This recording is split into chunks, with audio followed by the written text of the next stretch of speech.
15 janvier 1901, Jésus dit à Louisa qu'elle cause son plus grand martyre.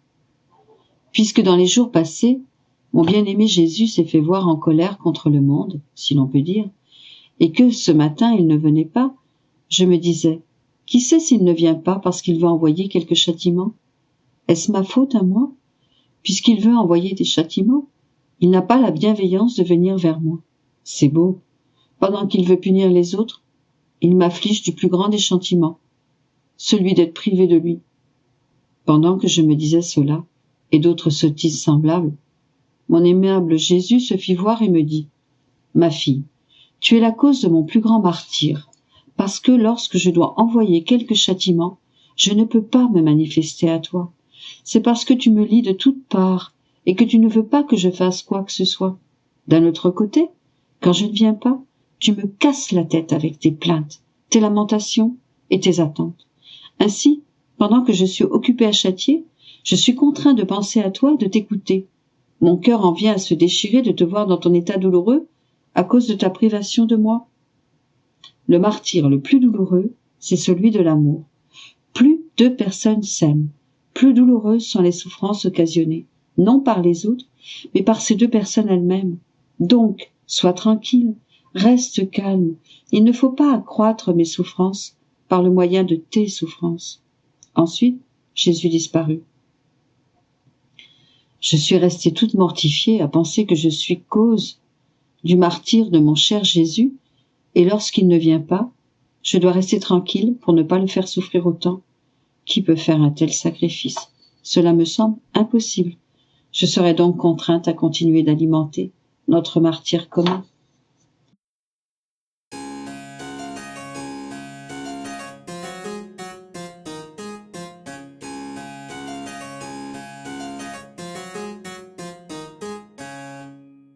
« 15 janvier 1911. Les intérêts sont le poison des prêtres, les inconvénients qui surviendront si le prêtre reste attaché à sa famille. En étant toujours dans mon état habituel, mon adorable Jésus s'est montré tout en pleurs. La céleste maman me l'a amené, afin que je puisse l'apaiser autant que possible.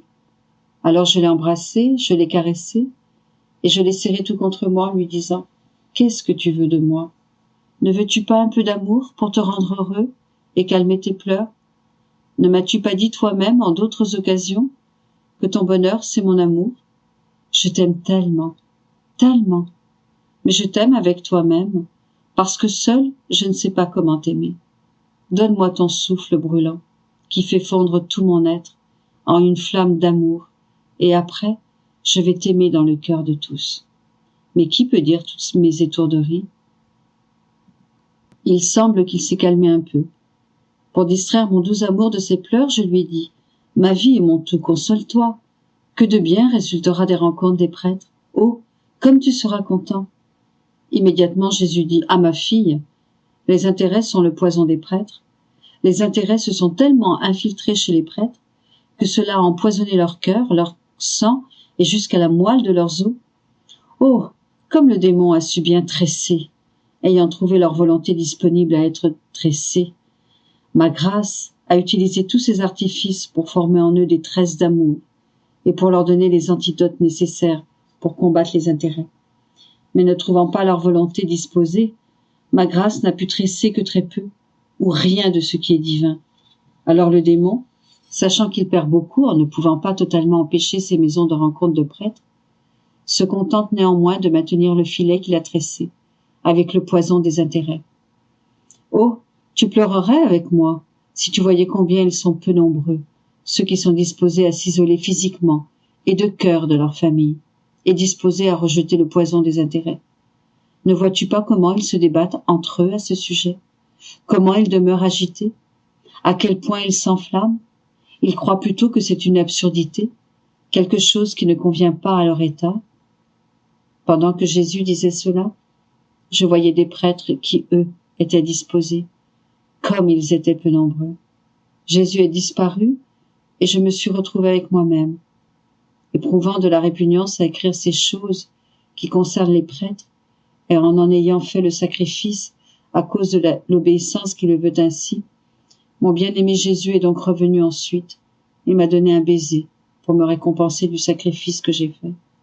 Il ajouta, « Ma fille bien-aimée, tu n'as pas tout dit au sujet des inconvénients qui surviendraient si un prêtre demeurait entravé à cause des liens avec sa famille. Les nombreuses vocations manquées pour lesquelles l'Église pleure amèrement en ces tristes temps. Certainement, on voit beaucoup de prêtres modernistes, beaucoup de prêtres en manque de piété, de vraie piété, beaucoup qui s'adonnent au plaisir, à l'impureté, beaucoup d'autres qui considèrent que perdre son âme, c'est rien, sans la moindre amertume, et les si nombreuses autres fautes qu'ils commettent. Ce sont des signes de vocation manquée. Si les familles voient qu'il n'y a plus rien à espérer de la part des prêtres, le bonheur d'encourager leurs enfants à devenir prêtres ne leur viendra plus. La pensée ne viendra pas chez les enfants, ni d'enrichir, ni d'élever leur famille à travers le ministère des prêtres. J'ai répondu, « Ah, mon doux Jésus, au lieu de me dire ces choses, va voir les chefs, va voir les évêques, puisque ce sont eux qui ont l'autorité. Ils peuvent en arriver à te contenter sur ce point. Mais pauvre petite moi, qu'est-ce que je peux faire? Je peux seulement sympathiser avec toi, t'aimer et te faire réparation. » Jésus me dit, « Ma fille, allez voir les chefs, allez voir les évêques. Le poison des intérêts envahit tout le monde, et puisque presque tout le monde est en proie à cette fièvre pesteuse, le courage d'apporter la correction nécessaire leur manque, ainsi que le courage d'élever une barrière entre les prêtres et ceux sur qui ils dépendent. De plus, je ne suis pas compris par quelqu'un qui n'est pas dépouillé de tout et de tous. Ma voix résonne mal à leur oreille. Ça leur paraît plutôt une absurdité, quelque chose qui ne convient pas à leur condition humaine. Si je parle avec toi, nous nous comprenons assez bien, et s'il n'y a pas autre chose, je trouve au moins une ouverture pour exprimer ma douleur. Et toi, tu vas m'aimer davantage, parce que tu connais mon amertume. »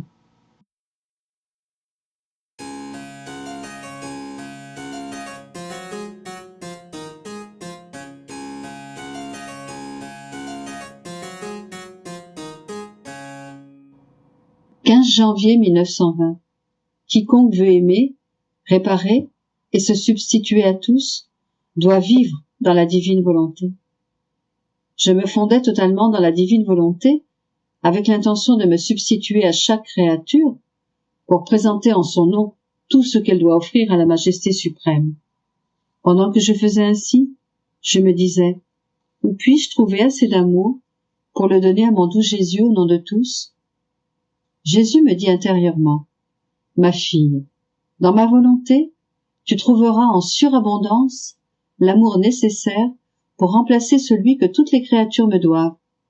Car quiconque entre dans ma volonté y trouve des sources impétueuses où l'on peut puiser tant que l'on veut, sans jamais les épuiser le moindrement. Il y a la fontaine de l'amour qui, impétueusement, jette ses vagues. Plus on y puise, plus elle augmente son débit. Il y a la source de la beauté qui ne s'affadit jamais. Elle émet des beautés toujours nouvelles. Il y a aussi les fontaines de la sagesse, du bonheur, de la bonté, de la puissance, de la miséricorde, de la justice et de tous mes autres attributs. Chaque fontaine déborde chez ses voisines. Par exemple, la fontaine de l'amour remplit d'amour la beauté, la sagesse, la puissance, etc. La fontaine de la beauté donne de la beauté à l'amour, à la sagesse, à la puissance, etc. Tout cela s'accomplit avec une telle intensité que tout le ciel en est ravi. Ces diverses fontaines présentent une telle harmonie, créent une telle joie et offrent un tel spectacle que tous les bienheureux en sont enchantés et ne veulent plus s'en détacher.